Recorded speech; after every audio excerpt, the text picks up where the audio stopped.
The rise of generative AI has us wondering, is SEO as we know it dead? And should you, as a company, rethink your entire search strategy? Today, we're going to break down what's actually changing in terms of SEO, what still works, and what you should be doing more of right now to stay visible in an AI-driven search landscape.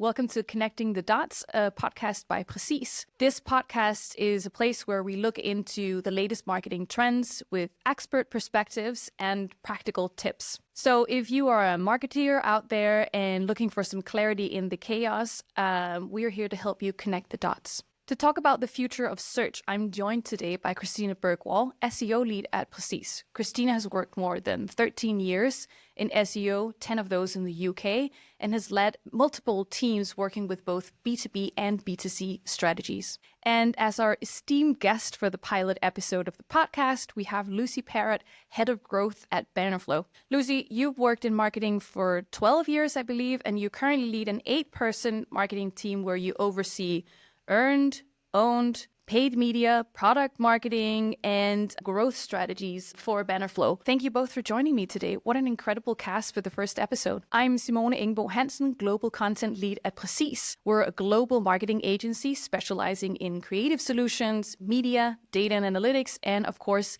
SEO, the topic of today's episode. I have spent the past decade working in marketing, primarily in content marketing and strategy, both strategy and execution, which means that I've also dabbled a fair bit in SEO, the topic that we will unpack today. Now, I'm going to ask both of you, Lucy and Kristina, to briefly tell me what keeps you up at night or has you super excited about marketing right now. Maybe let's start with our guest today. Lucy, do you wanna take a stab at that?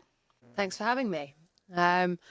Great question. I think, when we're working with new tactics, I would say what keeps me up at night is definitely being able to measure what we're doing in a good way. And ultimately, the long game is being able to prove ROI or to end a test and fail fast. So I think kind of connecting to our topic today, working with answer engine optimization in particular, it is venturing into the unknown. So figuring out, my goodness, how will we measure this going forwards? Good, very good. What about you, Kristina? What keeps you up at night? Or maybe what has you super excited at the moment? Well, yeah, those are two different things. What keeps me up at night are my kids, but what keeps me up at night in terms of marketing and what I think a lot about is obviously AI and how we can integrate AI into our SEO work.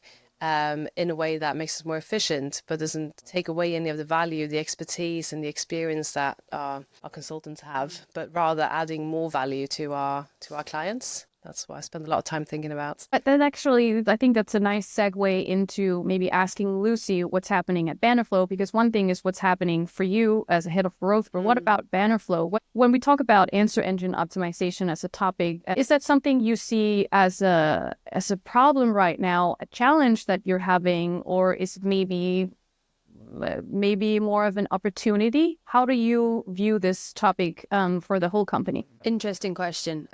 Towards the end of last year, we were asked in the leadership team how we would be working with AI and how we should be working with AI in our respective departments. And that was still a little bit of a head-scratching moment. But I think in the last few months, we've been having various interesting referral traffic pop up in our analytics meetings where we're actually seeing that we're getting traffic come through from these LLMs. And so to answer your question, it's definitely an opportunity for us. We are scratching our heads around how we seize this opportunity, how we make the most of it, and how we build our strategy around it. So we, in my team, we get excited about the unknown and we are in a fail fast environment. This is certainly something that we are really excited to dig more into, and we can already see in the data that it's something that we should be spending more time and energy on as well. I think I hear that a lot of people are kind of panicking. They feel like they're scrambling because they want to get ahead of the curve here. How do you view this, Kristina? Do you also see clients scrambling, or do you feel like there's a need to panic right now? Or do you also see it as more of like an opportunity right now for companies? It's we don't need to worry, like we don't need to scramble, but I think we need to prepare. I think that's kind of the stage we're at the moment. So we're seeing, both for Bannerflow and other clients, an increasing amount of traffic coming in from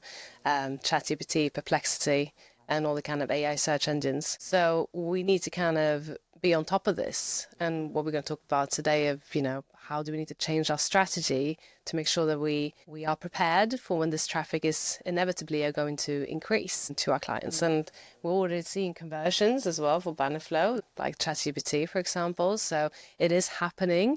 It's a small percentage of the total traffic still that we're seeing from AI search engines. But it's on the rise, so we need to prepare. But we don't need to scramble. That's good to know. But what if maybe both of you can talk a little bit about some of the strategies that you've been implementing? Because in order to show up in an LLM, there are certain things that you have to be aware of. And I'm not sure that I even know. So perhaps you can elaborate to the best of your knowledge. Now, obviously, Kristina, you're an SEO specialist, so you'll have more in-depth knowledge. But being a head of growth, Lucy, I'm sure that you have a lot of valuable insights as well, because you're looking into how do we show up in the right places. I mean, aka the sources that an LLM would cite. How do we do that?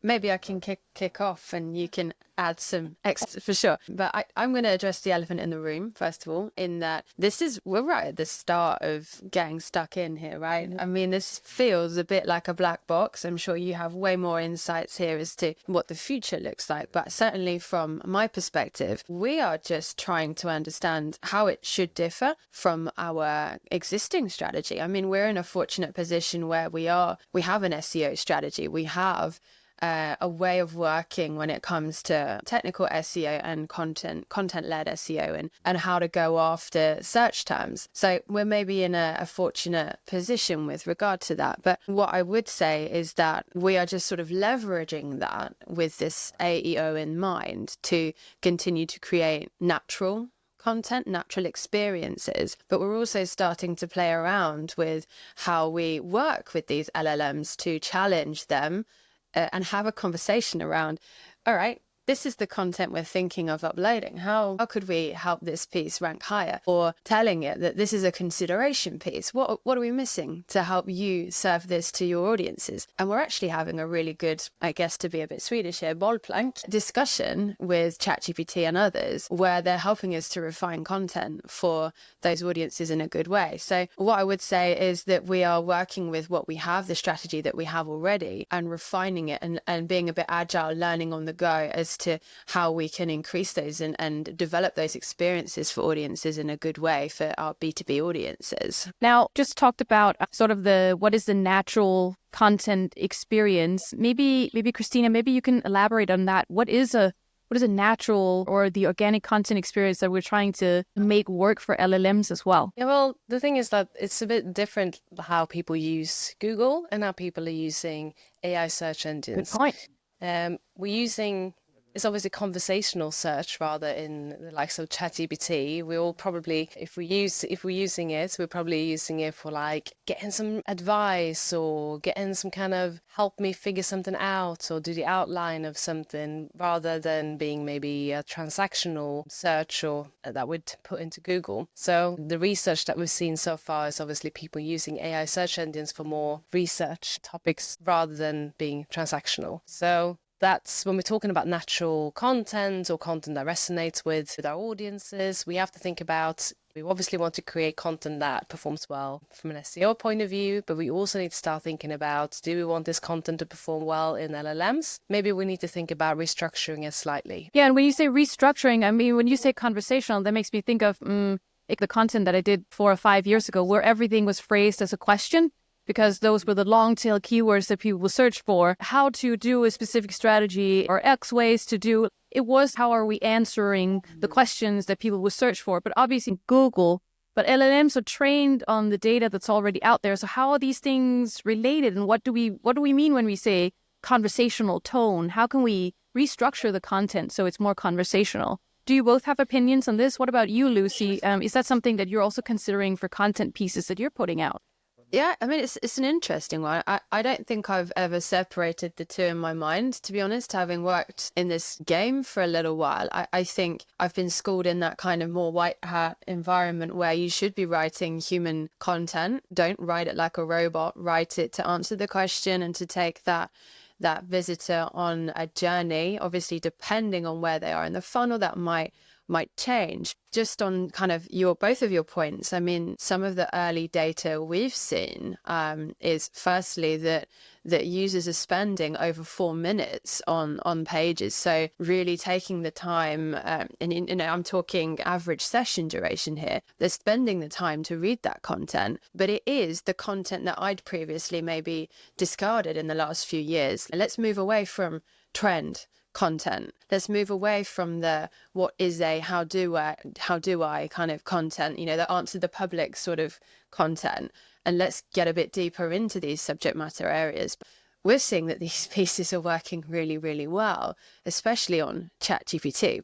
Whether that's the answer to sustainable buyer journeys moving forward, I don't know. And certainly when we put our kind of B2B SaaS enterprise brand hats on, is that the answer for us as a company to create in that way? Maybe you have something to add on that point, but I think looking at the data and kind of what we see at the moment, there's obviously a limited amount of data out there in terms of what's happening in AI search. But we do have some data that we can get hold of. There are platforms emerging out there, how we can analyze what's happening in LLMs, what results are AI search engines showing up. And in that data, we can then see things like, this is the type of content that these types of prompts generate. These are the sources that LLMs usually cite.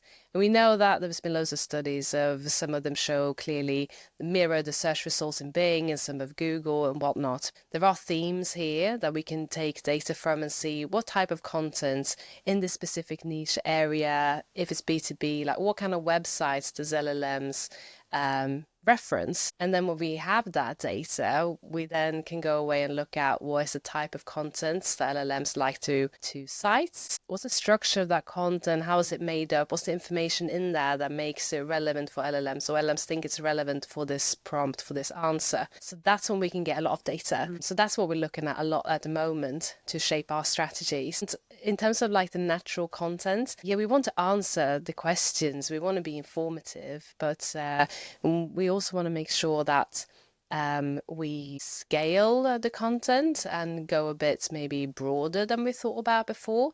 Because when it comes to SEO versus AEO, like answer engine optimization, we need to think a bit wider about our brand. We can't focus too much on like where to show up or where to like have links from, but rather where does our brand, how far is our brand reach? What's our brand awareness? Where are we mentioned? Where do we show up? That has a wider implication now than it used to have before, for SEO, but definitely for AEO. That's an interesting point, I feel.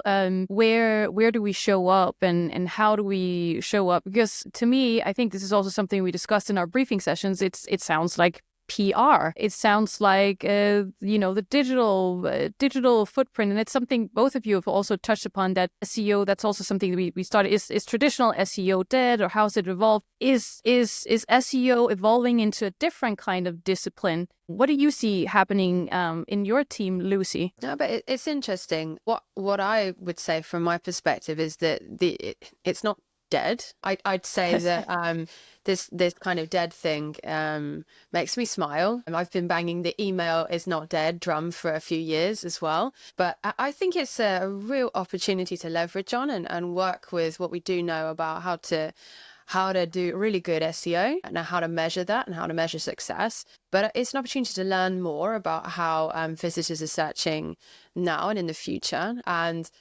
I'm here for the learnings on how these LLMs will turn into, if they are, search engines in a kind of manner. In a commercial way as well, because that's what we're also maybe branching out into. Is there commercial intent when people search? Sorry Definitely. to disturb you. No, but absolutely. And I think to your point on the digital PR piece, I think that has always been a kind of backbone of how you should think about SEO in my perspective. Which sites are referring to you? What's the trust and citation flow of those sites? How do you protect your brand and your domain authority? But it's kind of maybe a forgotten tactic that's maybe we're going to be reminded of its importance. And I know that that's something we're really keen to work on in the coming months, is that relationship between those sites and to banner flow, and how we build on that for these LLMs. I can only agree with that in terms of we need to look a bit wider at the whole authority bit. So obviously, like from an SEO point of view, you work with the technical SEO, you work with the content, the on-page, and then it's the authority bit on, what back in the day you'd call like the link building. But nowadays, obviously, it's so much wider than that. And especially with what we're doing right now and what we're talking about with AI search engines, that we need to kind of leverage that. We need to think further. We need to think a bit wider. We need to think about a larger footprint, your brand footprint, and the diversification of SEO, branching into other channels and how we work together. This whole thing working together with others in the whole marketing mix is going to be so much more important when we're looking at the future of SEO, if you wish, and the way we're going with AI search engines, because they're going to look at authority a bit differently. Or that's what we're seeing now, where it's not just about because AI search engines don't just show up the top results that Google and the likes are showing up. They're showing like smaller actors. They're showing all kinds of references that are different to our traditional search engines, and that's because they are regarding other types of content relevant and interesting. Let's talk maybe about the link building part, because that's something I also recognize from my past, having done content marketing for a few years now as well. And whenever we talked about SEO content, it was about the link building, just getting as many links as you can from as high ranking pages as possible. What is different now? Because we still want links, right? We still want high authority pages to link to us. So what has changed specifically? Are we looking into different kinds of pages? What's different now than what it used to be, say, 5 or 10 years ago? Maybe not 10 years ago, that's too long, but 5. I don't know. 10 years ago, I was working with link building, so Yeah. old, but Never goes away.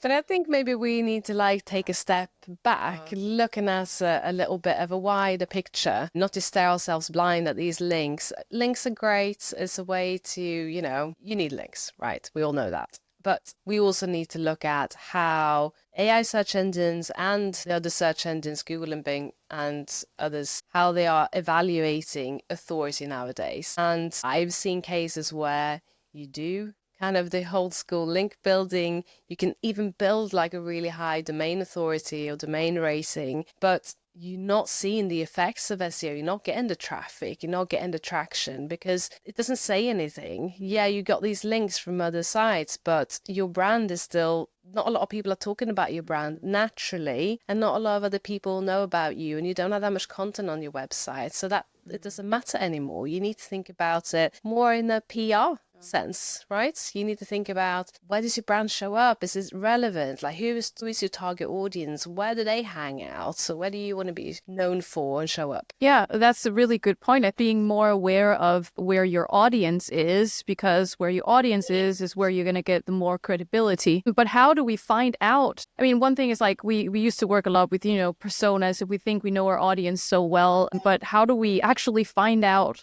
how they prompt the LLMs? Because if you're an SEO team or a specialist, how can you put yourselves in the shoes of the person prompting, asking this conversational stuff to an LLM in order to figure out what's the best B2B SaaS to use for a specific problem that they have? How do we understand this? How do we know this? The answer will always be banner flow, just in case you're wondering.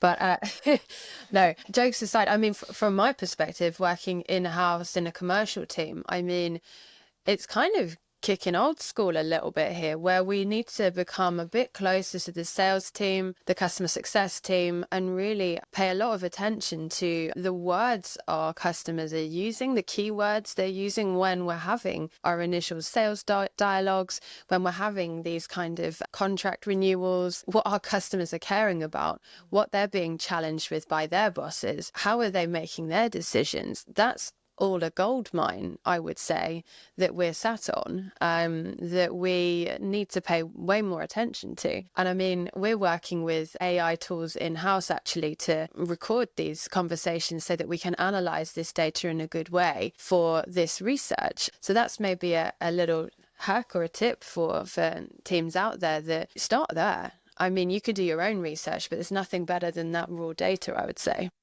It's again reaching out or branching out into the thing that an SEO specialist today needs to be much more than the link builder of yesterday, right? The customer insights and stuff, and just wearing many hats, or as we also talked about in the briefing session, maybe it's more of a bolder T shape. We still have to have that niche SEO advantage or skill set, but we also need to learn about digital PR, digital relations, audience, customer insights, and stuff like that. Do you want to add anything to that, Kristina? You working more specifically with SEO than me and Lucy? Yeah, I would definitely agree. I think that we still need to be like T-shaped marketers, but like you say, the bolder T, a little bit thicker knowledge on some of the other areas for sure. I think that's going to be key moving forward. And I feel like we've had this conversation for many years of like, stop working in silos. But yet again, we need to stop working in silos and work more together. But I think the tip that Lucy gave with like actually using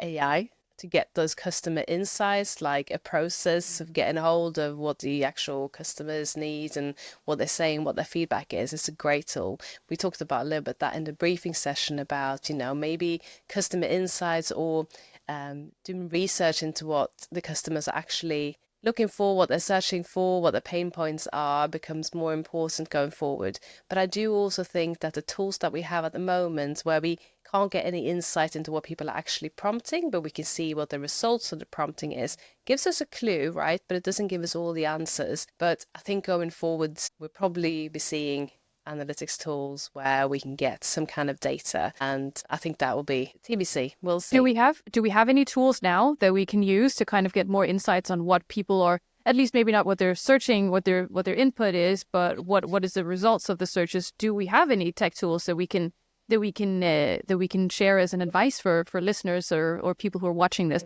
Yeah, there are loads of tools on the market emerging, loads of startups at the moment. So we have a few of them. One of them is called Profound. You can get loads of data of what the actual you do prompt engineering, and then you get the results from those prompts in a specific region, and you get loads of data from that you can analyze, which is obviously what types of results are showing up, what sites are they referencing, competitors. That's where we are right now. But I think this is a field that's going to be ever evolving. When we look back at this in a few months' time, we're going to be like, oh yeah, but we got this now. It's changing all the time. Yes, the funny thing is you said the ever-evolving, and I was like, ooh, AI alert. The ever-evolving landscape. We know that sentence all too well. Now, Lucy, maybe you can walk us through some of the steps you're taking in order to get ahead of the curve here. So you talked about this natural, more conversational content, but what else are you investing in something else, or what are do you have some long-term tactics and some short-term tactics that you can share with us? Yeah, sure. I mean,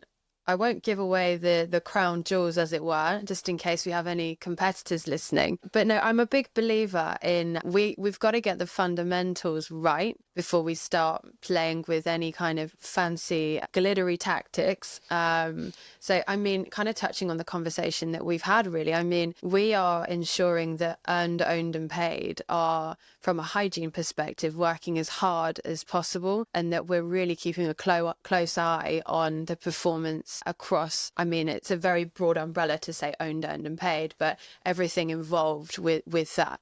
So I would say, and it does have a halo effect on what we plan to do with AEO, as it were, as well. We're making sure that we have red threads across our performance marketing, which tie to very sensible destination landing pages on site that, from an SEO standpoint, are green flags. Thinking in that way and making sure that we slow down and do a few things really, really well will only serve us well in the long term. So that's happening, but then we will start to lean into how we work with AEO, I have a very talented team.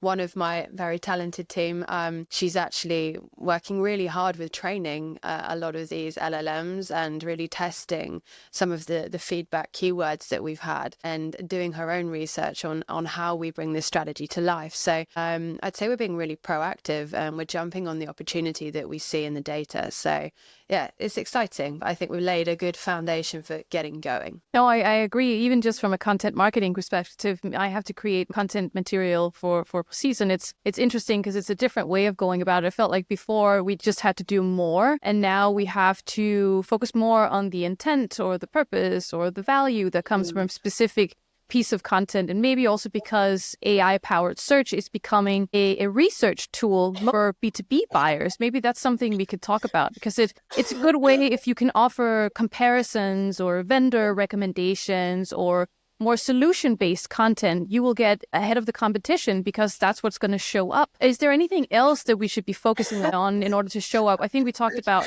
maybe someone mentioned to me that, if we show up in like an award nomination, maybe that's going to show up in an LLM. And that seems like, I know it's a little bit less like white hat because we're trying to hack the system. Is that something you're also seeing?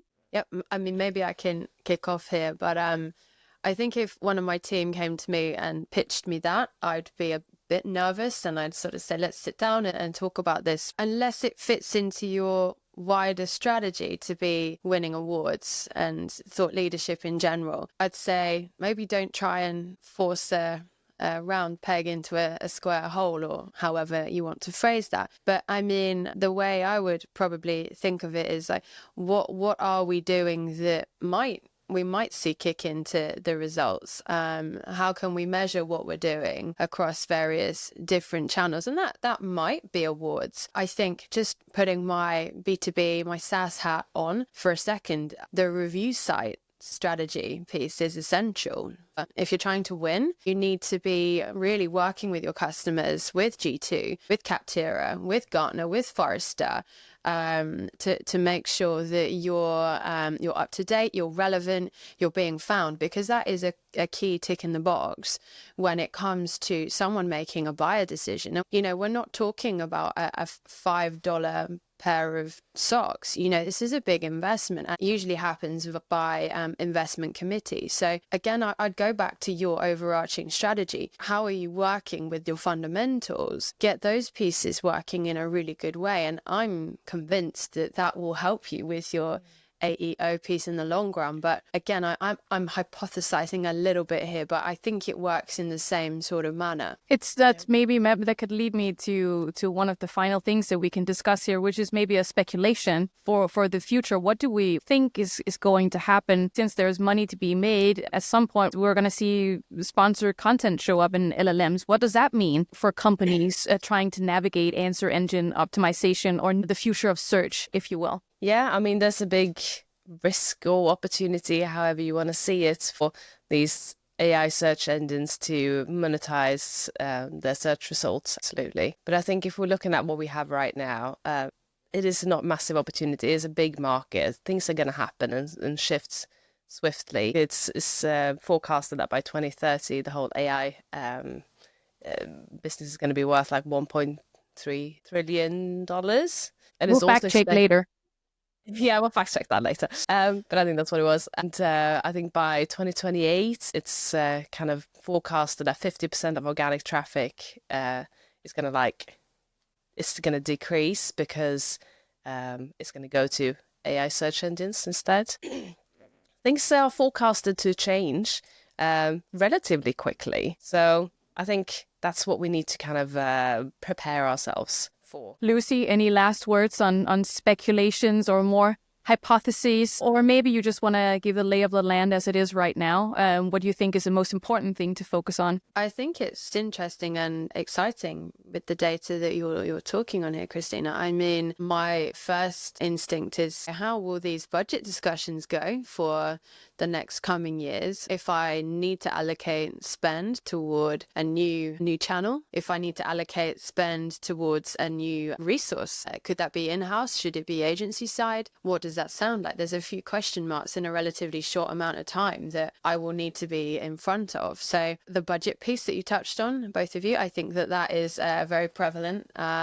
I also think that I have a huge question mark around how we will do this on a global basis, how we will adapt what we're doing in the Nordics and in Europe to other growth markets that we are present or entering into. How do we think about performance, and how do we forecast for what that sounds like in those other markets? Is it one and the same? Do we need to behave or to translate in a different way? So again, I don't know if I'm just not easily scared or if I like a relish a challenge. It's certainly something in the DNA over at Bannerflow, but I think it's a really fun time to be in the industry if you are prepared to put the work in.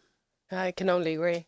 It's an exciting time right now. We're seeing this shift. I don't want to over kind of do it, but I think for us, from an SEO point of view, we are at some kind of crossroads now of where the future is going to look a bit different. SEO is definitely not dead, but we are adapting our strategy for emerging types of search engines. That's where we are right now. And that's where we need to focus our potential investments and potential resources into making sure that we are prepped for this. My take. Yeah, I'll try to sum up all of the great stuff that we've been talking about today, you guys mainly. SEO is not dead, first of all, and don't panic. This is actually an opportunity, not necessarily a problem. Traditional SEO still works, but answer engine optimization is just a new opportunity to get ahead. So try it out. And trying and testing is another key takeaway. You got to be able to fail quickly and learn from it. And then you should prioritize brand authority over keyword stuffing. And maybe that has always been prevalent, but it's definitely even more so now. Mentions on trusted platforms can influence AI search visibility. So that's also somewhere you can focus your energy and maybe some budget. And then create content for optimized conversational search questions, long tail keywords, structured answers that are tailored to specific customer or towards specific audience and customer insights. B2B brands might have an early advantage if they get ahead of the curve here, especially since we still don't really know what the commercial intent is with B2C. And SEO teams, just like any other team in marketing, should work in less fractional manner and work closely with PR and brand teams to ensure a strong digital footprint. I hope that summed it up all right. What do you think, ladies? 10 out of 10? Yeah, 10 out of 10. Perfect.